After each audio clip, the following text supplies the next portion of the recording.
اور اس محرم میں حضرت حفصہ رضی اللہ تعالیٰ عنہ جو حضور کی زوجہ ہیں، وہ فرماتی ہیں رسول پاک صلی اللہ تعالیٰ علیہ وسلم 4 عمل زندگی میں کبھی ترک نہیں کرتے تھے، چھوڑتے نہیں تھے۔ وہ کیا ہیں؟ اور محرم آتی ہی شرق و غرب، شمال و جنوب، تمام تر مومنین کے درمیان ایک چرچا مشہور ہو جاتا ہے، وہ صبت رسول، لخت جگر بطول سیدہ فاطمۃ الزہرا کے آنکھوں کے نور سیدنا امام حسین اعظم رضی اللہ تعالیٰ عنہ کی قربانی کے چرچے ہیں۔ اور میرے عزیزو، صدیاں بیت گئی سیدنا امام حسین کی قربانی کو لے کر، لیکن ذکر اب تک پرانا نہیں ہوا۔ ہر سال مسلمانوں کے درمیان یہ ذکر بڑے زور و شور سے آتا ہے اور بڑے اہتمام کے ساتھ مومنین اس کا سننے کا اہتمام کرتے ہیں۔ میں ایک چیز آپ کو بتاؤں، کبھی کسی نے یہ نہیں کہا کہ ہر سال کربلا کی داستانیں کیوں سناتے ہیں۔ آدمی اگر ایک کہانی سنا ہو تو دوسری مرتبہ سننے کا اس کو دل نہیں کرتا، یا اگر بہت انٹرسٹڈ ہے تو دوسری مرتبہ سن لے گا، تیسری مرتبہ دل نہیں کرتا۔ لیکن مجھے بتاؤ، بچپن سے ہر سال آپ شوق سے سنتے ہیں یا نہیں امام حسین کو؟ اور کبھی مقرر سے یہ نہیں کہتے یا سنانے والے سے یہ نہیں کہتے کہ ہر سال یہی سنایا جا رہا ہے، بلکہ میں یہ کہتا ہوں، ہم اگر ہر سال کربلا کی داستانیں سناتے ہیں تو چلو مان لیا کہ کوئی مولوی صاحب لوگوں نے یہ شروع کر رکھا ہو، لیکن یہ کروڑوں کے عوام کیا پاگل ہے جو ہر سال سننا چاہتے ہیں؟ حقیقت میں بات یہ ہے، میں اس کو ایک فلسفے سے سمجھانا چاہتا ہوں۔ آپ کلمہ کون سا پڑھتے ہیں؟ لا الہ الا اللہ محمد رسول۔ آپ کے باپ کا کلمہ بھی یہی تھا، آپ کے دادا کا کلمہ بھی یہی تھا، پردادا کا بھی کلمہ یہی تھا، سالوں پہلے بھی جائیں تو صحابہ، تابعین، اولیاء کا کلمہ بھی یہی تھا۔ 14 صدیاں بیت گئی، ہر صدی میں یہی کلمہ، اور آج بھی ہم اس کلمے کو ایک ایک بار نہیں سینکڑوں مرتبہ پڑھتے ہیں، اپنے بچوں کو بھی یہی یاد دلاتے ہیں۔ لیکن کبھی یہ کیوں نہیں کہتے کہ یہ کلمہ بہت پرانا ہے، اسی کو کیوں پڑھا جاتا ہے؟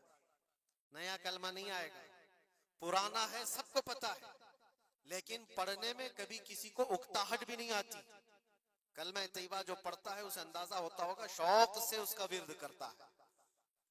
جہاں پر بھی ذکر کر کے دیکھیں آپ لا الہ الا اللہ محمد الرسول اللہ کا، اکتاہٹ نہیں آتی، بے چینی نہیں ہے، اس میں جدت ہے، اس میں نیاپن ہے۔ یہ کلمہ ہر صدی کا ہے، ہر زمانے کا ہے۔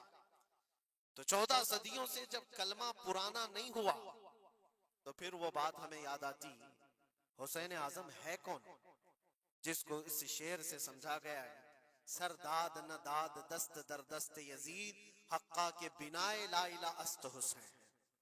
سر دے دیا ہاتھ نہ دیا یزید کے ہاتھ میں، اور حق تو یہ ہے کہ لا الہ کی جڑ کا نام حسین ہے۔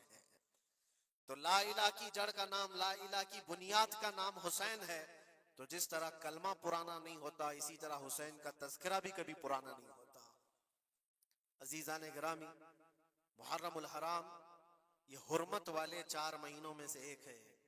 سال کے 12 مہینوں میں اللہ تعالیٰ نے قرآن پاک میں فرمایا 4 مہینے حرمت والے ہیں، رجب، اور پھر یہ ذی القعدہ، ذی الحجہ اور محرم، یہ 4 مہینے حرمت والے ہیں۔ اس میں جنگ و جدال، قتل و قتال سب حرام ہے۔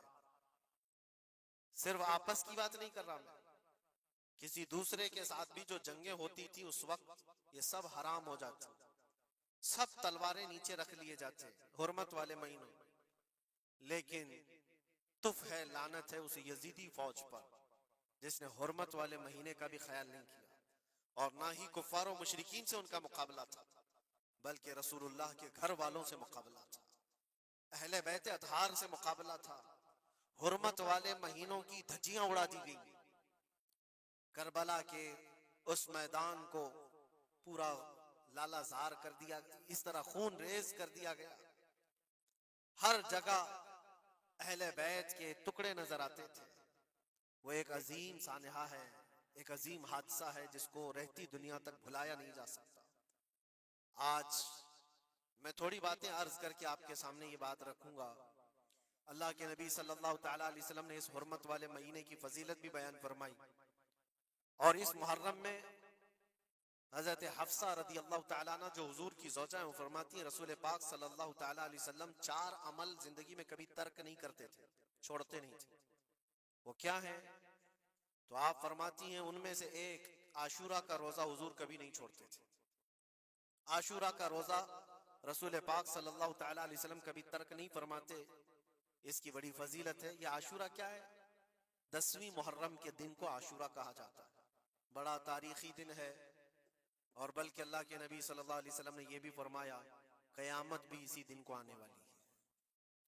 10 محرم الحرام ہوگی اور جمعہ کا دن ہی ہوگا، جس دن سور پھونکا جائے گا اور پوری دنیا فنا کر دی جائے گی اور قیامت کا منظر قائم ہو جائے گا. عاشورہ کا دن آتا ہے تو اے مومنوں، سب کے سب اللہ کی بارگاہ میں دوڑ آ جاؤ، عبادت کے لیے لگ جاؤ. اور اس دن یہ یاد کرنا چاہیے کہ یہی وہ دن ہوگا جب ہمیں بارگاہ رب العزت میں کھڑا کیا جائے گا. اولین سے لے کر آخرین تک جتنے بھی پیدا ہوئے اس روئے زمین پر سب کو اٹھایا جائے گا، حساب و کتاب ہوگا، اور وہ 50,000 سال کے برابر کا ایک دن ہوگا. اس دن کو یاد کر کے عاشورہ کا اہتمام کرنا ضروری ہے. عاشورہ میں تو ویسی یادگاریں بہت ہیں. آدم علیہ السلام کے متعلق ان کی توبہ اسی دن قبول ہوئی. نوح علیہ السلام کی قوم پر جو عذاب آیا تھا طوفان کا، وہ طوفان نوح سے کشتی کو جو نجات ملی نوح علیہ السلام کی، وہ بھی عاشورہ کا دن تھا. سیدنا یونس علیہ السلام کو مچھلی کے پیٹ سے باہر نکالا گیا، وہ بھی عاشورہ کا دن تھا. موسیٰ علیہ السلام کو فرعون سے نجات دی گئی، فرعون غرق ہو گیا، پانی میں ڈبو دیا گیا، وہ بھی عاشورہ کا دن تھا. بہت ساری اس طرح کی تاریخی چیزیں عاشورہ کے دن. لیکن یہ ساری تاریخوں پر ایک تاریخ غالب آ جاتی ہے، وہ رسول اللہ کے نواسے کی قربانی کا دن، اس لیے کہ وہ پوری امت کو ہلا دینے والا حادثہ ہے. نبی آخر الزمان صلی اللہ تعالی علیہ وسلم نے اپنے اس لخت جگر کو، اپنے اس نور نظر کو، جس کے لیے اپنے سجدے لمبے کر دیا کرتے تھے. جانتے ہیں آپ حضور پاک صلی اللہ علیہ وسلم کے ایک بیٹے تھے حضرت ابراہیم، اور یہ اسی زمانے کے ہیں جب حضرت امام حسین بھی پیدا ہوئے تھے، اور حضور کی گود میں آپ کے اپنے بیٹے بھی تھے. حضور صلی اللہ تعالیٰ علیہ وسلم کے وہ ایک ہی بیٹے ہیں جو 6 مہینے تک زندہ رہے. حضور صلی اللہ علیہ وسلم اپنی گود میں بٹھا کر انہیں پیار کر رہے تھے، اور امام حسین کو بھی گود میں رکھے ہوئے تھے. ایک طرف نواسا ہے اور ایک طرف بیٹا ہے. جبرائیل امین نے آ کر کے عرض کیا اللہ کے نبی صلی اللہ علیہ وسلم سے، کہا رب تبارک و تعالیٰ کی منشا یہ ہے کہ ان دونوں میں سے آپ کسی ایک ہی کو رکھ سکتے. اللہ کے نبی صلی اللہ علیہ وسلم نے امام حسین پر اپنے بیٹے کو قربان کر دیا. کہا اے جبرائیل، حسین کو رہنے دو، اس لیے کہ یہ میری آنکھوں کا بھی نور ہے اور فاطمہ کی آنکھوں کا بھی نور ہے. پھر چند ہی دن کے بعد حضرت ابراہیم کا انتقال ہو گیا. آپ اندازہ کریں جس حسین اعظم کے لیے رسول پاک صلی اللہ علیہ وسلم نے اپنے بیٹے کو قربان کیا، اور مدینے کی گلیوں میں جس کو اپنے کندھوں پر اٹھا کر سوار کرتے تھے، امام حسین حضور کے صلی اللہ تعالیٰ علیہ وسلم کے کندھوں پر سواری کیا کرتے تھے. دوش نبوت جن کی سواری ہو، اندازہ کر سکتا ہے کوئی؟ اس حسین اعظم کے چرچے مدینہ طیبہ میں بچپن میں ہی عام تھے. صحابہ اکرام رضوان اللہ تعالیٰ علیہ مجمعین دیکھتے تھے. کبھی حضور صلی اللہ تعالیٰ علیہ وسلم مسجد نبوی تشریف لاتے تو یہ دونوں شہزادے حضور کے جبے پر لٹکے ہوئے آتے تھے. کبھی حضور ممبر پر کھڑے ہیں تو ایک شہزادہ حضور کے ایک قدم کو پکڑا ہے، دوسرا دوسرے قدم کو پکڑا ہوا ہے. یہ تو ان کی پرورش تھی جو بچپنے کی تھی. صحابہ ان کی اس بچپنے پر رشک کیا کرتے تھے، اور صحابہ اکرام رضوان اللہ تعالیٰ علیہ مجمعین ادب حد درجے کا کرتے تھے. آپ کو میں بتاؤں، ادب تو ایسا تھا اہل بیت اطہار کا.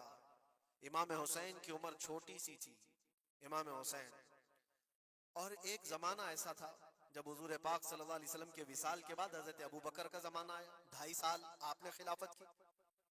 پھر اس کے بعد حضرت عمر کا دور خلافت شروع ہوا، اور حضرت عمر کے دور خلافت کو کون نہیں جانتا؟ ایسے روب و دبدبے والا خلیفہ کہ لوگ ان کی ہیبت سے کانپتے تھے. قیصر و کسریٰ کانپ رہے ہوتے تھے. بڑی بڑی فوجیں تھراتی تھی اس نام سے، حضرت عمر کے نام سے. ان کے دور خلافت میں ایک بار ایسا ہوا تھا کہ حضرت عمر کے بیٹے ہیں عبداللہ، اور ان کا اور حضرت امام حسین کا بچپن میں کچھ جھگڑا ہو گیا. چھوٹی عمر تھی, امام حسین کی بھی عمر چھوٹی تھی, عبداللہ کی عمر بھی چھوٹی تھی. دونوں تکرار کرتے رہے, کچھ نہ کچھ بات چیت ہوئی ہوگی. تو حضرت حسین نے حضرت عبداللہ کو غصے میں یوں کہا, تو کیا مجھ سے بحث کرتا ہے؟ تیرا باپ تو میرے نانا کا غلام تھا, خلیفہ وقت ہیں وہ, اور ان کو اس طرح سے کہا تیرا باپ آج جو خلیفہ ہے وہ میرے نانا کا غلام تھا. حضرت عبداللہ کو یہ بات لگی, کہا میں یہ شکایت امیر المومنین سے کروں گا. وہ دوڑ کر کے آئے, خلیفہ وقت ہے جس کے سامنے کھڑے ہونے کے لیے اچھے اچھے کانپ جاتے تھے. بیٹے نے آ کر کے کہا حضرت عمر فاروق سے کہ ابا آج میری حسین سے تکرار ہوئی اور جھگڑے میں انہوں نے مجھے یوں تانا مارا کہ تیرا باپ میرے نانا کا غلام تھا. حضرت عمر اتر آئے کرسی سے اور کہا کیا حسین نے ایسا کہا؟ کہا بالکل ایسا ہی کہا. تو حضرت عبداللہ کہتے ہیں ابا کا جلال دیکھ کر کے میں سمجھ گیا کہ حسین کو سزا ملے گی. کہا جاؤ حسین کو بلا لاؤ. حسین کو بلا لاؤ, انہوں نے یہ کہا ہے میں سننا چاہتا ہوں. حضرت عبداللہ دوڑے ہوئے گئے, چند اور لوگ بھی ساتھ میں آ گئے کہ حسین کی پیشی ہو گئی ہے خلیفہ وقت کے دربار میں. امیر المومنین عمر ابن خطاب نے طلب کیا ہے. حضرت حسین آئے اور وہ شہزادے کے اندر جو روب و دبدبہ ہے, جلال ہے, جمال ہے, وہ بچپنے سے قائم. رسول اللہ صلی اللہ علیہ وسلم کا لعاب پاک جس نے پیا, خلیفہ وقت کے سامنے آ کر کھڑے ہوئے. حضرت عمر نے پوچھا حسین میرے بیٹے کو کیا آپ نے ایسا کہا ہے کہ تیرا باپ میرے نانا کا غلام تھا؟ حضرت حسین نے کہا ہاں میں نے کہا ہے.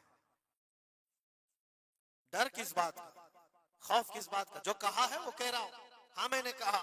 حضرت عمر نے کہا کیسے کہے بتاؤ, کس طرح سے تم نے کہا تھا, بول کے بتاؤ. حضرت حسین نے کہا میں نے عبداللہ سے یہ کہا تیرا باپ میرے نانا کا غلام تھا. حضرت عمر نے کہا اور ایک بار بولو. حضرت حسین نے پھر کہا عبداللہ تیرا باپ میرے نانا کا غلام تھا. حضرت عمر نے کہا اور ایک بار بولو.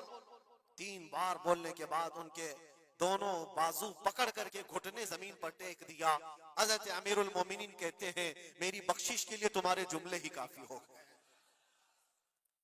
آپ نے جو مجھے سند دی ہے اے حسین, بس یہ جملہ کل قیامت کے دن بھی کہہ دینا, جب میرا حساب ہو رہا ہو تو اتنا کہہ دینا عبداللہ کا باپ عمر میرے نانا کا غلام تھا.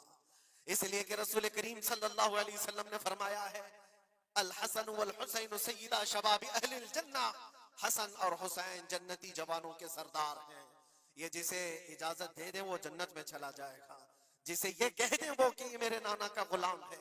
مجھے بتاؤ میرے عزیزو, اس حسین اعظم کی بات میں کر رہا ہوں, وقت کا باروب خلیفہ امیر المومنین عمر ابن خطاب, جن کے سامنے گھٹنے ٹیک کر کے بیٹھے اور کہے یہ جملہ دوبارہ کہو, ان کا مقام کیا ہو سکتا ہے؟ حد درجے کا ادب صحابہ اکرام کے اندر تھا. اور ایک مرتبہ ایسا بھی ہوا تھا, حضرت عمر ممبر پر کھڑے تھے, حضرت امام حسین اپنے گھر سے دوڑتے ہوئے آئے. یہ وہ منظر تھا جب انہوں نے اپنے نانا کو ممبر پر خطبہ دیتے ہوئے سنا ہے. زمانہ انہوں نے آنکھیں کھولی ہیں حضور کی گود میں, بچپنا پایا ہے رسول اللہ کے گھر میں, اور دیکھا ہے سب سے پہلے خطبہ دیتے ہوئے تو اپنے نانا کو دیکھا تھا. لیکن جب رسول کریم صلی اللہ علیہ وسلم کی وفات ہو گئی تو پورا اندھیرا سا چھایا ہوا تھا.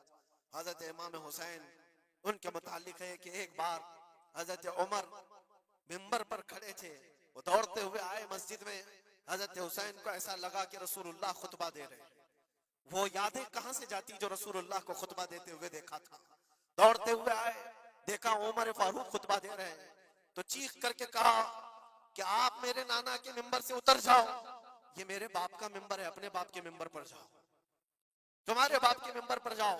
حضرت عمر اتر گئے, یہ نہیں کہ خطبہ قائم رکھا, فوراً اتر آئے اور شہزادے کو پکڑ کر کے رونے لگ گئے.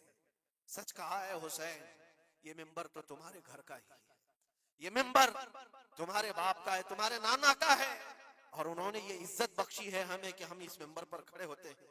اگر آپ اجازت دیں تو میں خطبہ دوں, ورنہ میں یہیں بیٹھا رہوں. یہ مقام تھا امام حسین کا, بچپنے کی بات کر رہا ہوں. پھر انہوں نے کہا آپ خطبہ دیں. حضرت عمر خطبہ دینے لگے.